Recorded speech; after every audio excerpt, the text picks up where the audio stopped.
Hi friends, నేను మీ రంగా ప్రసన్న కుమారిని. అందరు ఎలా ఉన్నారు? బాగున్నారా? మేమైతే చాలా బాగున్నామండి. ఈరోజు అయితే ఫిష్ కర్రీ చేశాను. ఎలా చేశానో చూసేద్దాం రండి. ఫస్ట్ అయితే ఫిష్ అయితే బాగా కడిగి తీసేసుకొని పసుపు, కారం, ఉప్పు, ఆయిల్ వేసి బాగా కలిపి పక్కనైతే పెట్టేసుకున్నాను. ఈ లోపు అయితే మెంతులు, ఆవాలు అయితే బాగా వేయించి పక్కన పెట్టేసుకున్నాను. అంటే పొడి కావాలి కదా, ఆ పొడిలోకి అయితే వేయించి పక్కన పెట్టేసుకున్నాను అనమాట.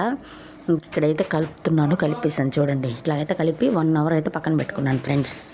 1 అవర్ పక్కన పెట్టేసుకున్న తర్వాత ఇంకా ఇక్కడైతే చింతపండు కూడా నానబెట్టేసుకున్నాను. అలాగే ఆనియన్, టమోటా కట్ చేసి పక్కన పెట్టుకున్నాను.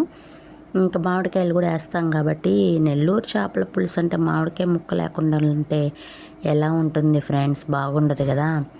ఇంకా మామిడికాయ ముక్కలు కూడా కట్ చేసి పక్కన పెట్టుకున్నాను. చాలా అంటే చాలా బాగా కుదిరింది ఫ్రెండ్స్. ఒకసారి మీరు ట్రై చేసి ఎలా వచ్చిందో కామెంట్ చేయండి. కొత్తగా ఛానల్ చూసేవాళ్ళు సబ్స్క్రైబ్ చేసుకోండి ఫ్రెండ్స్, ఓకేనా? అలాగే ఇక్కడైతే తిరమాత అయితే అంతా వేగిందనమాట. అంటే ఏం లేదు, ఆయిల్ వేసేసుకొని తిరమాత గింజలు, ఆనియన్స్, టమోటాలు, కరివేపాకు అయితే వేసేసుకొని బాగా ఫ్రై చేసుకోండి, ఓకేనా? బాగా ఫ్రై అయిన తర్వాత ముందుగా కలిపెట్టుకుని చేప ముక్కలు ఉన్నాయి కదా, అందులో చింతపండు గుజ్జు కూడా వేసి కలిపి పెట్టేసి పక్కన పెట్టేసుకున్నాను అనమాట. వేగిన తర్వాత అది కూడా వేసేసి బాగా కలిపేసి మూత పెట్టేసుకోవాలి. మూత పెట్టేసుకున్న తర్వాత అయితే గెంటితో అయితే అస్సలు కలపకూడదు, ఇంకా తిప్పుకోవాలన్నమాట. క్లాత్ పట్టుకొని దబర్ని అలా తిప్పుకోవాలన్నమాట, ఓకేనా? గెంటి పెట్టడం వల్ల ఏమవుతుంది అంటే ముక్క అనేది విరిగిపోతుంది ఫ్రెండ్స్. ఇక్కడ చూడండి ఎంత బాగా ఉడుతుందో కదా. చాలా గ్రేవీగా భలే కుదిరిందండి అసలు. ఒకసారి మీరు ట్రై చేయండి, ఓకేనా? కొత్తగా ఛానల్ చూసేవాళ్ళు సబ్స్క్రైబ్ చేసుకోండి ఫ్రెండ్స్.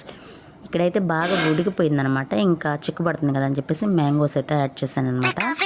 మ్యాంగోస్ కూడా యాడ్ చేసేసి ఇంకా మూత పెట్టేసి ముందుగా తయారు చేసి పెట్టుకున్న పొడి అయితే వేసేసి బాగా మగ్గించుకోవాలన్నమాట. బాగా మగ్గించుకున్న థిక్ గ్రేవీగా వచ్చిన తర్వాత ఇంకా నేను ఇక్కడ కొత్తిమీర ఉంటుంది కదా, అదైతే add చేశానులేండి.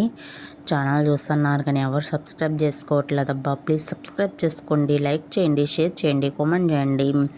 Me friends and family మెంబర్స్కి షేర్ చేయండి ఫ్రెండ్స్, ఓకేనా? చాలా అంటే చాలా బాగా కుదిరింది ఫ్రెండ్స్. ఒకసారి ట్రై చేసి ఎలా వచ్చిందో మీ ఫీడ్బ్యాక్ని కామెంట్ ద్వారా తెలియజేయండి, ఓకేనా? మరో మంచి వీడియోతో మీ ముందుకైతే వస్తాను, ఓకేనా? బాయ్.